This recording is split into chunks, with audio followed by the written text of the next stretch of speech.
nous un week-end printanier en fin de semaine, Émilie? Bien, chose certaine, Julie, c'est qu'on va répéter les journées les unes après les autres. Fait que c'est un petit peu comme la journée de la marmotte avec une longue séquence de journées avec principalement du soleil. On va peut-être pas nécessairement aller chercher le maximum des heures d'ensoleillement qu'on peut avoir dans une journée, mais chose certaine, c'est que le soleil va enfin prendre place. Cependant, ça va être un petit peu plus complexe pour les secteurs dans l'extrême sud de la province pour la journée de demain, mais je tiens à vous rassurer, il va y avoir du temps très doux, très calme au cours des prochains jours, alors que les températures vont peut-être être un petit peu plus froides.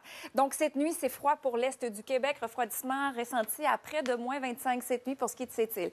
Sinon, bon, les vents sont un petit peu plus dominants pour ce qui est du Bas-Saint-Laurent, Rimouski, on attend de la poudrerie. Faible neige en début de soirée, mais ça va se dégager graduellement là, au cours de la nuit. Et les autres secteurs, c'est partiellement nuageux. La journée de demain, oui, il pourrait y avoir encore une fois quelques flocons par-ci par-là pour certains secteurs, Bas-Saint-Laurent notamment, mais il y a un dégagement qui va s'amorcer assez rapidement. Alors qu'à l'inverse, le soleil va être très présent le matin, Montréal, Trois-Rivières, Gatineau. Les nuages vont s'installer déjà avant la fin de l'avant-midi. Température confortable, oui, pour l'ensemble du Québec la journée de demain. Et on a vraiment du beau soleil à vous annoncer pour les prochaines journées. Des températures qui vont être un petit peu plus saisonnières, oui. Et il y a une remontée des températures là, graduellement au courant de la semaine à venir. Ça fait plaisir de vous présenter ces journées ensoleillées. Donc, ça va être le jour de la marmotte, mais ça va faire du bien avec beaucoup de soleil. On en a besoin. C'était très nuageux dernièrement. Effectivement, pour contrer la grisaille. Merci, Émilie. Plaisir. Place à notre doux et ensoleillé en fin de semaine. Ça va faire du bien, Julie. Ça fait longtemps qu'on n'a pas eu un franc soleil et on va l'avoir avec nous là, pour une longue séquence de temps, donc jusque aisément au milieu de la semaine prochaine à venir, avec des températures vraiment confortables. Donc, on va pouvoir en profiter, les activités à l'extérieur. Quoique les nuages sont un petit peu dominants ce soir, mais ça va se dégager graduellement.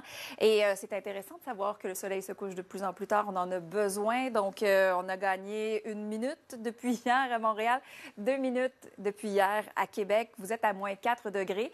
Il y a la faible neige intermittente, mais vraiment rien d'inquiétant. Et si ça arrive, notamment pour l'Estrie, sachez que ça va se dégager. Un dégagement qui va se faire, là, et ça va être déjà amorcé, là, passé 21 heures.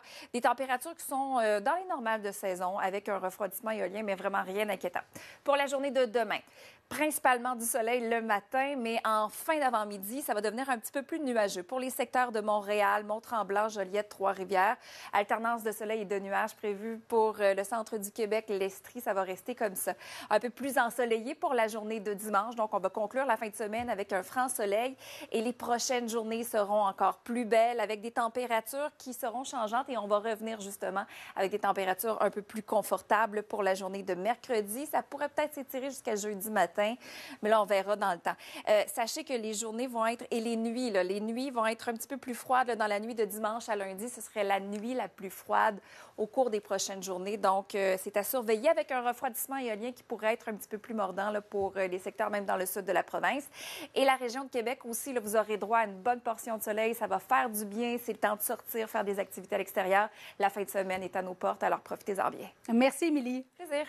Alors voilà, merci beaucoup de nous avoir... On est le 2 février. Bonsoir, Émilie. Bonsoir, Pierre-Olivier. Et qui dit 2 février dit jour de la marmotte. Oui. Et je sais que Colette, hier, nous avait peut-être prédit de bonnes nouvelles concernant un possible printemps hâtif. Est-ce que les marmottes ont confirmé l'intuition de Colette? Bien, justement, quoi de mieux qu'un célèbre rongeur aux longues palettes pour nous annoncer si l'hiver va se poursuivre encore 6 semaines ou si le printemps sera hâtif. Donc, ce matin, bien, les yeux étaient rivés sur les plus célèbres marmottes un petit peu partout en Amérique du Nord.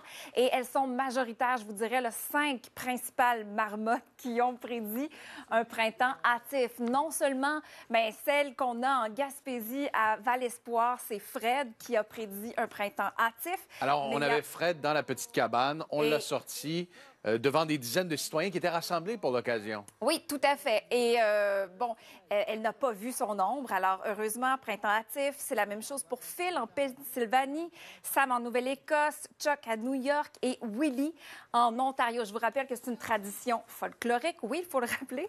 Alors que si elle voit son ombre, cette célèbre marmotte, bien, ça veut dire que l'hiver se poursuivrait pendant 6 semaines. Et Émilie, il n'y a pas que les marmottes qui ont cette capacité de prédire si le printemps va arriver tôt ou tard. Non, il y a aussi les homards.